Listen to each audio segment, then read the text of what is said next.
बहुत पहले ही मर जाओगे। सभापति महोदय, मैं रूरल डेवलपमेंट पर अपनी बात रखने के लिए खड़ा हुआ हूं। कोई खुशबू न कोई फूल न कोई रौनक, उस पे कांटों की जहालत नहीं देखी जाती। हमने खोली थी इसी बाग में अपनी आंखें, हमसे इस बाग की हालत नहीं देखी जाती। रात बस रात ही होती तो कोई बात नहीं, उसका आकार मगर दूना नजर आता है। जितने चमकीले सितारे थे वो सब डूब चुके, सारा आकाश बड़ा सूना नजर आता है। बुलबुलें खुश थी उम्मीदों के तराने गाए, लेके पतझड़ से बहारों को चमन सौंप दिया। अब तो मासूम गुलाबों की ये घायल खुशबू शीश धुनती है कि खारों को चमन सौंप दिया। तुमने क्या काम किया उनके अभावों के लिए, जिनकी मेहनत से तुम्हें तख्त मिला, ताज मिला। उनके सपनों के जनाजों में तो शामिल होते, जिनके चुप रहने की वजह से तुम्हें राज मिला। उदय प्रताप जी ने बहुत शानदार ये कविता कही है कि कवि की आवाज बगावत पे उतर आई है, दल के दलदल से हमें कोई सरोकार नहीं। तुमने इस देश की तस्वीर बिगाड़ी ऐसे, जैसे इस देश की मिट्टी से तुम्हें प्यार नहीं। वरना अंजाम वही होगा जो पहले भी हुआ। कुर्सी तो कुर्सी है, निगाहों से उतर जाओगे। मौत आनी है जब आएगी तुम्हारी खातिर, मौत से पहले बहुत पहले ही मर जाओगे। सभापति महोदय, गांव की परिकल्पना में प्यार था, अपनापन था, भाईचारा था।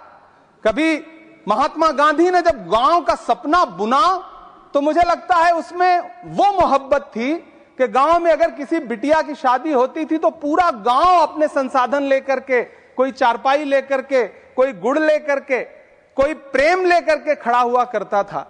लेकिन पिछले 2014 के बाद से गांव में जो नफरत बो करके विकास किया गया है वो अद्भुत और अकल्पनीय है। हालत यह है, हम जिस गांव में पैदा हुए उन गांव में कोई सीताराम चाचा, कोई भगवती चाचा हम लोगों की उंगली पकड़ करके चौराहों पर हमें मिल जाता था, आशीर्वाद भी देता था और डांटता भी था।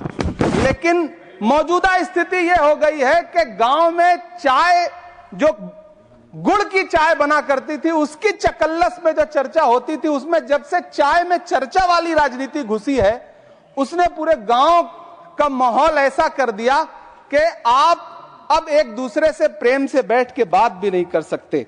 मैं, माननीय मंत्री जी यहां पर मौजूद हैं, रूरल डेवलपमेंट के मंत्रालय के बजट पर चर्चा हो रही है।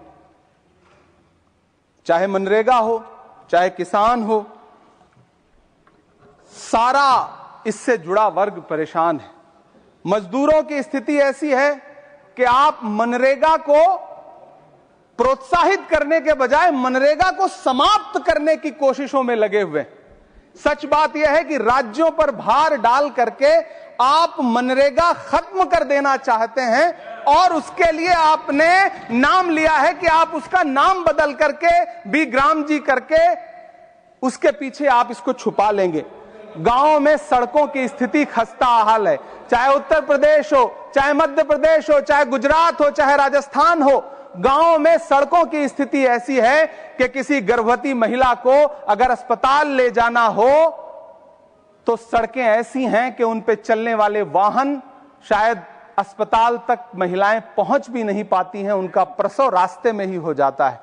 महोदय, गांव में हालत यह है कि किसान आपके सामने सरकार के सामने लगातार अपनी मांगे लेकर के खड़ा रहा, लेकिन इस सरकार ने दिल्ली के रास्ते की तरफ कूच करने वाले किसानों की राह में फूल नहीं बिछाए बल्कि कीलें बिछाई।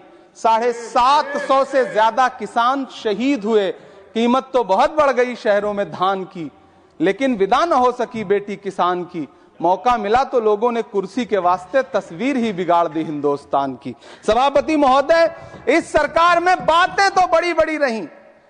बजट की बात करके यह कहा गया कि गांव का विकास करेंगे, लेकिन प्रधानमंत्री की जो आवास योजना है, प्रधानमंत्री आवास योजना के तहत गांव में आवास बनते हैं और इनकी राज्य सरकारें उन आवासों पर बुलडोजर चलाती हैं। ऐसे कई मामले अलग अलग राज्यों में देश के सामने हैं। आप कहेंगे तो मैं पटल पर रख दूंगा, अभी, हां पटल पर रख दूंगा। ऑथेंटिकेट कर दूंगा। महोदय, जब पीएम आवास योजना के तहत बनने वाले घरों पर बुलडोजर चलेंगे तो आप गांव के कौन से विकास की परिकल्पना कर रहे हैं? गांव को तो आपने भगवान भरोसे छोड़ दिया है। गांव में रहने वाला किसान अपनी मेहनत से अगर अन्न उपजा रहा है तो आप उसकी एमएसपी भी नहीं दे पा रहे हैं, आप उसको सहायता नहीं दे पा रहे हैं, बल्कि धन्ना सेठों की सरकार बना के रख दिया है आपने। महोदय, मैं जानता हूं मेरा समय समाप्त होने वाला है, लेकिन एक मिनट मुझे कंक्लूड करने दें, मुझे कंक्लूड करने। सर, हमारी आंखों में तो ऐसे गांव के सपने थे कि जहां रहने वाले ग्रामीण अंचल के लोग शहरों की तरफ पलायन ना करें, ऐसा सपना हम देखा करते थे। लेकिन गांव में डेवलपमेंट के नाम पे इस सरकार ने मूलभूत सुविधाओं से भी गांव को वंचित रखा हुआ है, जिसकी वजह से गांव पलायन करके शहर की तरफ भाग रहे हैं और गांव के गांव खाली होते जा रहे हैं।